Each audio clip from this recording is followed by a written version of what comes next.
Have any of you spent time in the wilderness?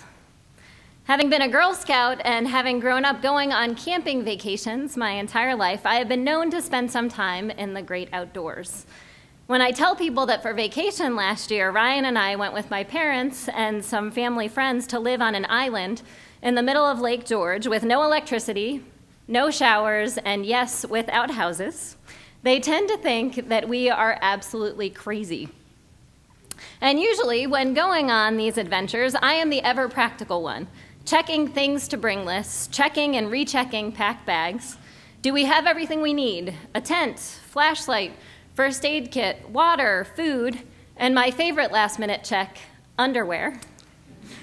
Ever so aware of being sure that I have everything needed so that the blame can certainly be placed on someone else if something has been forgotten. And yet, I have had my days out in the wilderness when I wasn't quite so prepared. I laugh when I tell this story now, but it wasn't quite so much a laughing matter when it happened.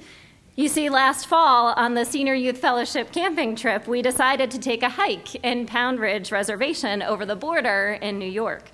By the time we got underway, it was getting pretty late, and we knew it would be dark soon. So we hurried to get everyone onto the trail. I made sure to get the supper crew set up before we left with everything they would need, and then rushed to join our group of hikers. After about a half mile onto the trail, I realized what time it was, that it was going to get dark sooner rather than later, and that we had just enough time to finish the hike that had been mapped out ahead of time. And then I realized all of the things I had forgotten in my rush to leave our campsite. Trying to play it cool, I spent the next 10 minutes or so complaining to God about my stupidity and lack of awareness, trying to place the blame anywhere else, and praying to God that nothing bad happened. Because, you see, I had managed to forget a flashlight, a first aid kit, water, a cell phone, and all of the emergency forms for the kids that were on the hike with us. My trusty backpack of necessary items was left behind in the rush to make it out onto the trail. And then we got lost. Yep, it turns out that the trail wasn't marked quite as well as we had hoped, or that the 20 of us were temporarily blind for a moment there. And the trail that led to the cave we were searching for became a trail that led to a road all the way on the other side of the state park. It was growing darker and darker, and we were on our own version of a 40-day walk in the wilderness, or so it seemed. And all I could do was pray to God that we all made it out okay. First and foremost, so everyone was safe. Second, so I wouldn't have to explain to any of our parents that so-and-so was eaten by a bear or a really hungry squirrel or any of those kinds of things. And finally, because I really like my job here. Well, as you can see, I'm here to tell the story today, and we all made it out of the wilderness. And I promise that I have been much more vigilant since then about keeping and fulfilling the things to bring list.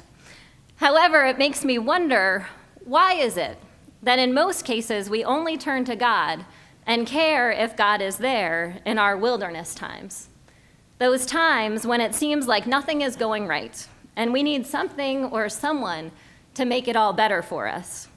Those times when it perhaps seems like God is not with us at all. Why is it that when things are rolling along smoothly, when we have remembered our underwear and the biodegradable soap in our backpacks, that we take all the credit, don't thank God for setting us on the path of least resistance, and can tend to forget that God is even there?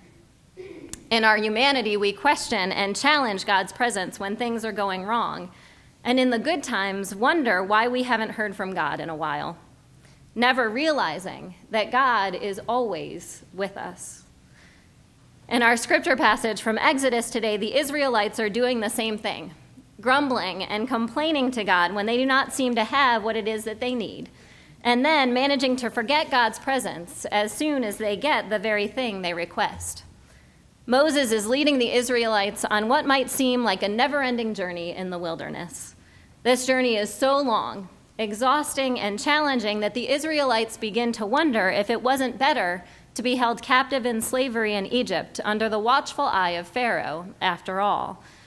At this point in their journey, they have already been chased by Pharaoh's army, and God has parted the sea. They have been hungry, and God has provided both bread and quail in the desert. And now they are thirsty and once again complaining that they do not know why it is that they followed Moses in the first place. Why didn't someone stop them and talk them into staying in Egypt? Life may have been unpleasant, but at least there was a little bit of security, the knowledge that all of their basic needs could be met.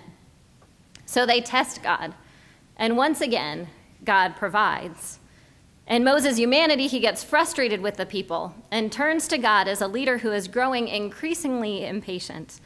And once again, God leads Moses in the right way with infinite patience.